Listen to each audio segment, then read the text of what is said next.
Ay, yung picture, sir. Well, pictures, yes. Ang lakas nun. Ako, solid sa akin yon na ebidensya yon na totoo ang kanyang sinasabi. Pero ano ba, box ba? Maleta ba? At saka ang alam ko, pag naglagay ng pera at namigay ng pera nakalagay sa maleta, ang alam ko, mamurahin, hindi Rimowa. Napakamahal na Rimowa. 46 na Rimowa. Alam mo ba kung magkano Rimowa ngayon? 100,000. Ito hanggang bewang niya sinasabi niya. Baka hindi lang 100,000 yon. Usually, ang mga pinamimigay dyan, mga Xiaomi. Yung kumbaga sa'yo na yung maleta na yan. Parang gano'n. Oh.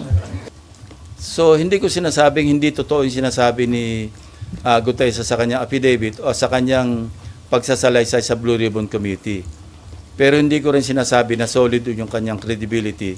Kasi siya mismo nagsabi, nang tanongin siya, na siya mismo nagpa-notaryo ng kanyang sinumpang salaysay.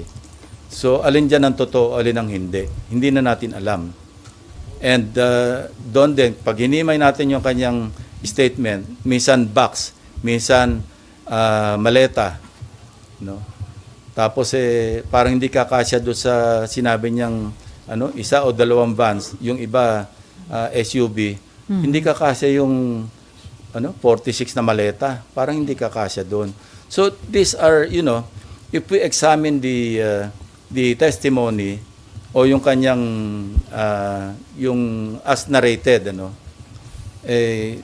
titingnan natin lahat yon. And paggawa ng committee report, pati sa recommendation, kung sino ba yung papayalan ng charges, all those things will be considered. Sir, tinry niyo po bang lapitan o kausapin si Senator Marcoleta since siya yung nagpresenta, baka siya yung dapat mag-exert din ng efforts to locate yung witness niya? Hindi kami nag-uusap Sir, Basta papadala ko lang supina sa office niya. Bahala siya kung gusto niya produce niya. Sir, is there a need to invite then si Mike Defensor and then another si Hindi Congress? na, madidistract lang Let's focus on the issue at hand. Ang issue rito, flood control anomalies. Mga ghost projects, substandard na projects, hindi lang flood control, pati yung buong national budget natin apektado. Pati yung buong bansa natin apektado. So let's not be distracted by the presence of Mike Defensor, kung sino-sino man. Ako, I'd rather stay focused on the issue at hand. How about Sir si Congressman Eric Yap na binanggit din ni Gutesa dun sa affidavit niya? Well, we can send the invitation to him through the speaker, kasi incumbent naman siyang congressman. Sir, balikan ko lang yung very important witness. Gaano siya kahalaga dun sa Mahalaga. sa puzzle? Mahalaga. Wala. Ibang details, sir. Pwede. Basta mahalaga. Aabot naman tayo doon. Alam nyo, Christmas is just around the corner. Yung November 14 is much, much closer a corner Just wait. than Christmas. Hintayin na lang natin. Okay.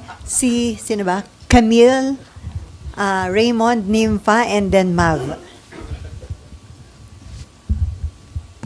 Sir, yung kay Gutesa po, kung hindi po siya a-attend or kung umattend po siya at walang magko-corroborate ng mga sinabi niya, will it end his presence? Ibig ko sabihin, tutuldukan niyo po ba? Considering na dati po kayong investigador. Yeah, kung wala na siya may dadagdag at yung say-so niya lang, allegation lang na mag-isa, mukhang mahirap ang stand-alone So, maski ba sino, halimbawa si Sally, nag-volunteer mag-witness, sinabi niya, nagbigay siya ng pera kay President Marcos, tapos hinto siya doon, papaniwalaan ba natin si Sally? Dapat. Nang wala siyang pangsuporta man lamang na ebidensya doon sa kanya sinabi. Yeah. Sana kung meron siyang resibo o nakapagtabi man lang siya ng maski yung post-it na 48 million. At dinala niya, eto nga nakapagtabi ako ng isang post-it.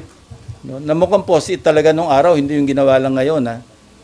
So, yun, mga notes. Alam nyo, nung investigador ako, meron kami tinatawag na investigator's notebook. Yan, ina-admit sa court yan May puprobo naman na sinulat mo yan nung nasa crime scene ka na ikaw nagte-take ng notes. Yun, valid yun. Kung meron siyang ganon, yung halimbawa, nagte-take notes siya nun, meron siyang diary, na sinulat niya noong December 2024 hanggang August 2025 na nag-deliver kami rito. O kaya meron siyang sulat sa kanyang asawa, sa kanyang pamilya, magde-deliver ako. Kasama ko si ganito. Yun, valid na valid yun. Ang lakas nun. Ay, yung picture, sir. Well, pictures, yes. Yeah. Sir, Or, sabi ko nga, logbook. Maski hindi sa kanya galing, independently, nakakuha tayo ng copy ng logbook na halimbawa, January 2025, may pumasok na several vans, several vehicles, convoy, nakalag doon. Ang lakas nun. Ako, solid sa akin yon na ebidensya yon na totoo ang kanyang sinasabi. Pero ano ba, box ba? Maleta ba? At saka ang alam ko, pag naglagay ng pera at namigay ng pera nakalagay sa maleta, hindi sa akin ang alam ko, mamurahin, hindi Rimowa. Napakamahal na Rimowa. 46 na Rimowa. Alam mo ba kung magkano Rimowa ngayon? 100,000. Ito hanggang bewang niya sinasabi niya. Baka hindi lang 100,000 yon. Usually, ang mga pinamimigay dyan, mga Xiaomi. Yung kumbaga sa'yo na yung maleta na yan. Kahit Parang masira, ganon. Okay, Camille.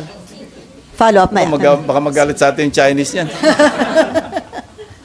Okay, Camille. Gagawa po ba kayo ng mga specific forensic or audit trail para po, kasi sinasabi po ni Senator Marcoleta, napakalaking halaga nung i-deliver kay Speaker Romualdez.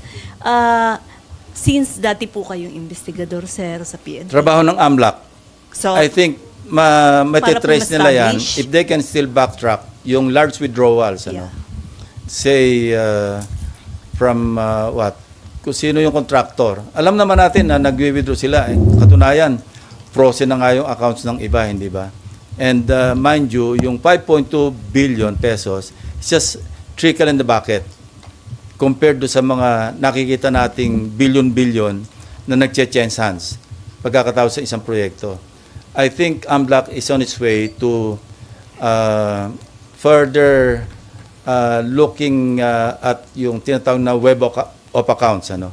Kasi pag sinabi nating web of accounts, ito yung from one account to another, to another, to another, hagip lahat yon. So, I'm just hoping, we can just hope na yung AMLAC will go as far as that. Kasi importante yun because when we amended the Anti-Money Laundering Act, sinama namin yun web of accounts. Lahat ng nadapuan noong transaksyon, halimbawa ni Sims, at yung katransact niya, nakipag-transact sa iba at nakipag-transact sa iba, hagip lahat yon. So para malaki naman yung ma-recover ng government sa mga, hindi lang contractors, kundi doon sa mga tiwali ng mga opisyal, congressmen and senators included.